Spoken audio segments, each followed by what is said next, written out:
జగన్ చారిత్రక తప్పిదం చేశాడా, చారిత్రక మంచి నిర్ణయం తీసుకున్నాడా అన్నటువంటిది రేపు ప్రజలు తేల్చేయబోతున్నారు. ఆల్రెడీ పోలింగ్ బూత్లో కాదు, కౌంటింగ్ సెంటర్లో ఉంది కాబట్టి, ఈవీఎంలలో ఉంది కాబట్టి.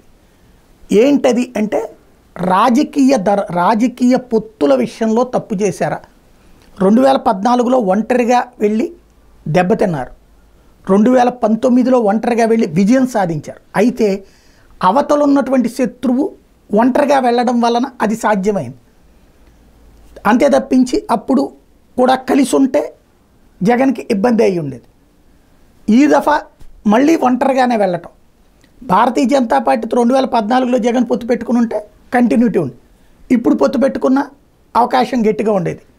అలా కాకుండా భారతీయ జనతా పార్టీతో జగన్ పొత్తు పెట్టుకోకపోవడం వలన మైనారిటీలు, ఎస్సీ ఎస్టీ ఓట్లు, క్రిస్టియన్ ఓట్లు తనకు బలంగా ఉంటాయి, అదే తన దన్ను కాబట్టి అది వదులుకోకూడదని జగన్ ఆలోచన.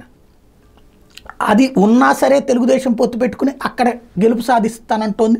ఎగ్జిట్ పోల్స్ ఆ రూట్లో చెప్తున్నటువంటి నేపథ్యంలో మరింత ధైర్యం వచ్చింది.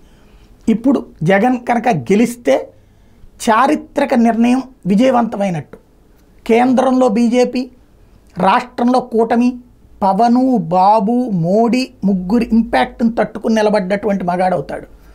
ఫెయిల్ అయితే భారతీయ జనతా పార్టీని వదులుకున్నందుకు తప్పిదమవుతుంది. 2014లో ఏదైతే సంపూర్ణ రైతు రుణమాఫీ చేయడానికి సంబంధించి అంగీకరించకపోవడం వల్ల ఓడిపోయానని పదే పదే చెప్తూ ఉంటారు. ఈ దఫా బీజేపీతో పొత్తు వదులుకోవడం వలన విఫలమైనట్టు అన్నటువంటిది చర్చ చాలా లాంగ్ స్టాండింగ్ ఉండొచ్చు.